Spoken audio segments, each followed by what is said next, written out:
বিগত বৰ্ষবোৰৰ দৰে এইবাৰো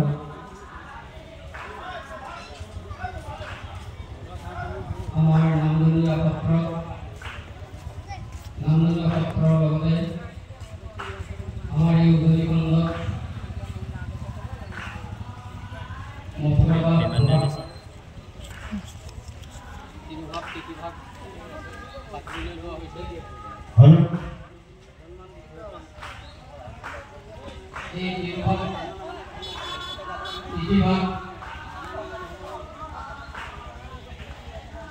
আমি ক'বলৈ গ'লে তিনিদিনীয়া কাৰ্যসূচীৰে পালন কৰিব আগবাঢ়িছোঁ। এতিয়া আমাৰ ধৰ্মদক ধাৰা উত্তোলন হৈ গৈছে। তাৰপিছতে আমাৰ এই বৈকুণ্ঠপুৰী স্থানতে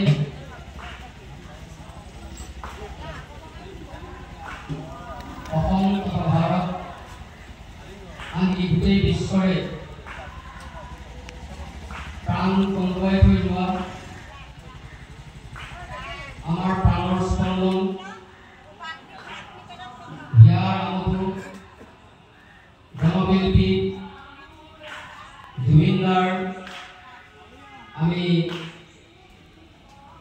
বন্দী প্ৰজন্মৰে শ্ৰদ্ধাঞ্জলি অৰ্পণ কাৰ্যসূচী চলি আছে আমাৰ। ইয়াৰ মাজতে উদ্যোক্তাসকলে আমাক আহিন মেলাৰ সম্পৰ্কত আহিন তিথিৰ তাৎপৰ্য সম্পৰ্কত দুআষাৰ বক্তব্য ৰাখিবলৈ কোৱাত আমি আগবাঢ়িছোঁ। শ্ৰদ্ধাৰ আই মাতৃসকল, ভকত বৈষ্ণৱসকল, উদ্যোক্তা বন্ধু বান্ধৱসকল, ইয়াতে যদি আমি বক্তব্য ৰাখোঁতে ক'ৰবাত কিবা প্ৰভাৱতা ভুল ত্ৰুটি হয় তেনেহ'লে আমি ক্ষমাপ্ৰাৰ্থী বুলি ভাবিছোঁ। আপোনালোকে আমাক ক্ষমা কৰি দিব। এইটো প্ৰয়োজনীয় কাৰ্যসূচী আজি ৰাখিছে, কিয়নো যাৰ আমি তিৰুভাৱ তিথি পালিবলৈ গৈ আছোঁ, সেই তিৰুভাৱ তিথি আজি আহিন উৎসৱত পৰিণত হৈছে। গতিকে ইয়াৰ তাৎপৰ্য আমি জনাটো নিতান্তই আৱশ্যক। সেয়েহে চমুকে ব্যৱহাৰ কৰিবলৈ আগবাঢ়িছোঁ। মথুৰা বা ভুৱাকাৰ জন্ম কাল হৈছে 1490 চন আৰু আমাৰ মাধৱ মহাপুৰুষৰ জন্ম কাল হৈছে 1499 চন। ইয়াৰ মাজেদি মই আপোনালোকক ক'ব খুজিছোঁ যে মাধৱ মহাপুৰুষ আৰু মথুৰা দাস বুঢ়া এটা সমবয়সৰ, মাত্ৰ তেওঁলোকৰ 1 বছৰ মানৰহে পাৰ্থক্য। শংকৰগুৰু মাধৱগুৰুৰ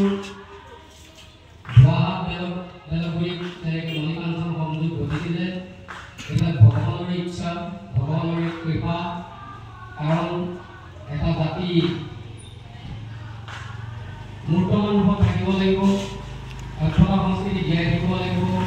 ভগৱানৰে কৃপা বুলি কৈছোঁ যে মথুৰা দাস বুঢ়া এটাইও সুন্দৰী দিয়া বৰপেটাৰ সুন্দৰী দিয়াত গৈ পেলাই মাধৱ মহাপুৰুষক লগ কৰিছিলে। অৱশ্যে মাধৱ মহাপুৰুষক লগ কৰাৰ আগমুহূৰ্তত আগৰ কালছোৱাত গোপাল তাঁতী অৰ্থাৎ মথুৰা দাস বুঢ়া এটাই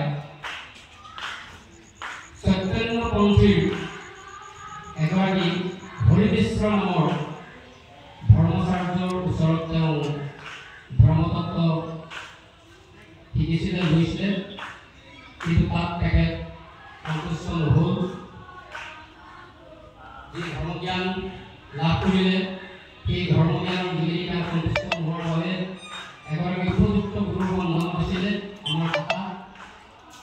মটৰ এটা বুঢ়া এটা